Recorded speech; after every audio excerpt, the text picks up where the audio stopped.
হাসনাত আব্দুল্লাহ বেঁচে থাকতে, বাংলাদেশে লক্ষ লক্ষ হাসনাত আব্দুল্লাহ রয়েছে, বেঁচে থাকতে এই সংস্কার কার্যক্রমের যদি বাধা বিশেষ করে সচিবালয় থেকে আসে, সেটা কঠোর হস্তে সেটাকে জনগণকে সাথে নিয়ে সেটাকে প্রতিরোধ করা হবে।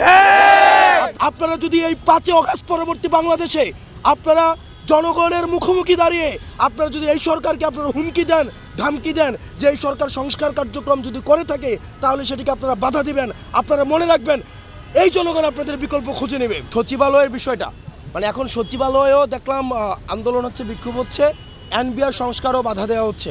দেখেন, আমরা আপনাদেরকে বলতে চাই, যখন 5 আগস্টের জুলাই গণঅভ্যুত্থান চলছিল আপনারা কিন্তু কালো ব্যাজ ধারণ করে শেখ হাসিনাকে সমর্থন জানিয়ে আপনারা হচ্ছেন অফিস করেছেন। আপনারা কিন্তু এখন আপনারা হচ্ছেন হুমকি দেন যে আপনারা হচ্ছেন অফিস চলতে দিবেন না, আপনারা হচ্ছেন অফিস বন্ধ করে রাখবেন।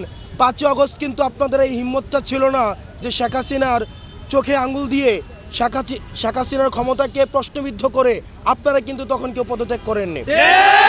আপনাদের একজন কর্মকর্তা কর্মচারী বাংলাদেশের স্বাধীনতা পরবর্তী সময়ে আমাদের যদি অসহায় দুর্ভোগের রেজিমেন্ট হিসেবে পরিচিত হয় সেটা হচ্ছে সচিবালয়, এবং দুর্নীতির আঁতুড়ঘর হিসেবে পরিচিত হয় সেটা হচ্ছে এনবিআর। সেজন্য আপনারা আমার বক্তব্যকে যেভাবে ইচ্ছে সেভাবে ইন্টারপ্রেট করতে পারেন। আমরা জনগণের হয়ে জনগণের মধ্য থেকে আমরা কথা বলি। আপনারা 5 আগস্ট পর্যন্ত আমরা কঠিন ভাষায় শক্ত ভাষায় বলতে চাই, 5 আগস্ট পর্যন্ত আমরা দেখেছি যদি হাসিনা না পড়তো, যদি ফ্যাসিবাদ সরকার টিকে যেত, আবার ঠিক কিন্তু আপনারা এই ফ্যাসিবাদী সরকারের পদলেহন করে, এই আওয়ামী লীগ সরকারের পদলেহন করে কিন্তু আপনারা আবার চাকরি করতেন। সুতরাং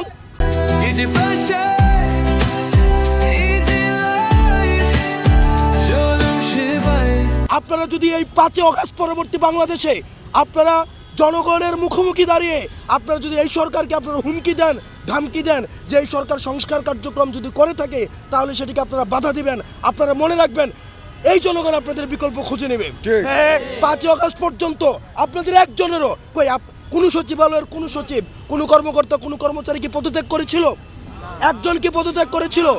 এই যে রাস্তার মধ্যে সন্তানদেরকে, সাধারণ নাগরিকদের এইভাবে যে রাস্তার মধ্যে গুলি করে হত্যা করছিল, একজন সচিব, একজন আমলা, রাষ্ট্রের একজন নাগরিক, একজন সরকারি চাকরিজীবী কি পদত্যাগের কোনো খবর এসেছে? আজকে যখন দেখবেন সরকার কার্যক্রম শুরু করেছে তারা বাধা হয়ে দাঁড়াচ্ছে, যেখানে সহযোগিতা করার দরকার ছিল। আমাদের জীবন থাকতে আমরা স্পষ্ট ভাষায় বলতে চাই, হাসনাত আব্দুল্লাহ বেঁচে থাকতে, বাংলাদেশে লক্ষ লক্ষ হাসনাত আব্দুল্লাহ রয়েছে, বেঁচে থাকতে এই সংস্কার কার্যক্রমের যদি বাধা বিশেষ করে সচিবালয় থেকে আসে সেটা কঠোর হস্তে সেটাকে জনগণকে সাথে নিয়ে সেটাকে প্রতিরোধ করা হবে। আপনারা এটা ভাববেন না যে আপনাদের বিকল্প নাই, জনগণ বিকল্প খুঁজে নেবে। সুতরাং সরকারকে সহযোগিতা করুন, সংস্কার কার্যক্রমকে সহযোগিতা করুন।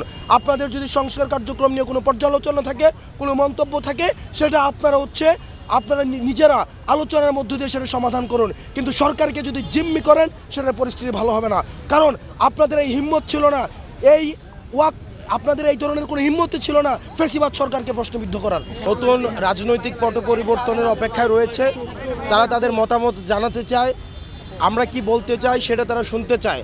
আমরা মানুষের মধ্যে অপেক্ষা দেখেছি, আগ্রহ দেখেছি, এবং নতুন রাজনৈতিক দল নিয়ে তাদের আগ্রহ দেখেছি। এবং যেহেতু ইতিমধ্যে আমাদের দেশের বিদ্যমান যে রাজনৈতিক ব্যবস্থা এবং রাজনৈতিক দলগুলো জনপরিসরের জনমানুষের আকাঙ্ক্ষা পূর্ণাঙ্গ রূপে বাস্তবায়ন করতে সফল হয়নি, সেজন্য আমরা যখন মানুষের কাছে যাচ্ছি, মানুষ আগ্রহ সহকারে প্রশ্ন নিয়ে আমাদের কাছে নতুন যেই সমস্যা নিয়ে কথা বলছে, একই সাথে সাথে সম্ভাবনা নিয়েও কথা বলছে, এবং আমরা ব্যাপক সাড়া পেয়েছি। মানুষের সাথে আমাদের যে যোগাযোগ হচ্ছে, আমরা দেখতে পাচ্ছি তাদের মধ্যে আগ্রহ রয়েছে আমাদের এনসিপি নিয়ে। গতকালের যতগুলো প্রোগ্রাম হয়েছে প্রত্যেকটা প্রোগ্রাম খুব ভালোভাবে শেষ হয়েছে। আপনি যে প্রোগ্রামটির কথা বলেছেন, এই যে প্রেস কনফারেন্সের আগে এটা কি মানে আমাদের মধ্যে কি কোনো ঝামেলা হয়েছে? এটা প্রেস কনফারেন্সের আগে সেই জায়গাতে হচ্ছে কথা বলার জন্য জায়গা তৈরি করে দেওয়া হচ্ছিল, এইটাকে হচ্ছে খণ্ডিত। গতকাল আমি এই বিষয়গুলো নিয়ে কথা বলেছি। গণমাধ্যমকে এই কারণে আমরা বলছি বস্তুনিষ্ঠ সংবাদ প্রচার করার জন্য, কোনো খণ্ডিত আংশিক বক্তব্য প্রচার করে বা পুরো ঘটনার একটা নির্দিষ্ট 2-1 মিনিট দেখিয়ে প্রেক্ষাপট বিবর্জিত, তখন এটা একটা ভিন্ন মেসেজ দেয়। তো সেজন্য আমরা গণমাধ্যমের কাছে আমরা সবসময় জানাই যে ভবিষ্যৎ বাংলাদেশ বিনির্মাণ করতে হলে গণমাধ্যমের বস্তুনিষ্ঠ সংবাদ পরিবেশনের কোনো বিকল্প নেই। নাসিরুদ্দিন পাটোয়ারি ভাই যে মন্তব্য করেছেন তার পরবর্তী সময়ে কিন্তু আমাদের এইটারে আরও 2-3টা ফলো আপ চিফ অ্যাডভাইজারের সাথে আমরা বসেছি, অন্যান্য রাজনৈতিক দলগুলোর সাথে আমাদের কথা হয়েছে। সেক্ষেত্রে আমরা বলবো যে ওই বক্তব্যগুলোকে একটু ফলো আপ করার জন্য।